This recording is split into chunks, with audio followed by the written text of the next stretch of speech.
Snippet. For a film that's pretty much just a conversation, you guys did such an amazing job of holding the tension and making it compelling. What was it like to work with Sean? We had great actors all across the board. Chuck and I have always you need great actors, period. Yeah. A lot of people condemn actors or say they're a pain and so on and so forth. But you know what? You can't win the Kentucky Derby with a mule. And yes, actors are stallions. And you got to treat them a certain way and respect their process and stuff. Sean is, in my opinion, and I know it's going to sound, people are going to laugh at this because they're going to say, well, you have no idea what you're talking about. I believe that Sean's the best actor in Hollywood. I worked with him about 15 years ago on a project, our first little movie that we directed, and he was fantastic, amazing. Yeah. He knows more about business than anyone I've ever worked with.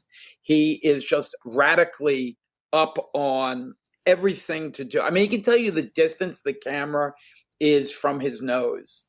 Wow. Like, just look.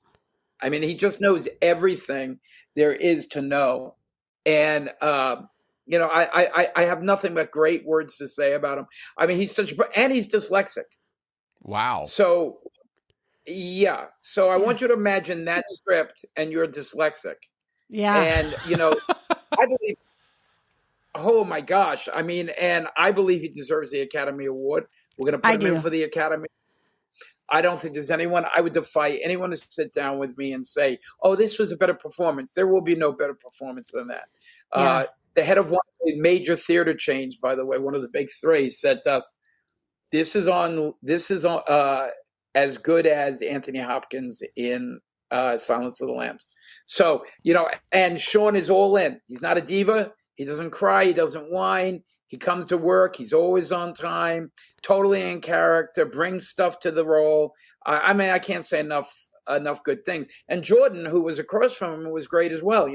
Jordan had a very, very, very difficult job because he's got to be vulnerable, and he's being manipulated. He's being bounced around like a rubber ball. There are not very many actors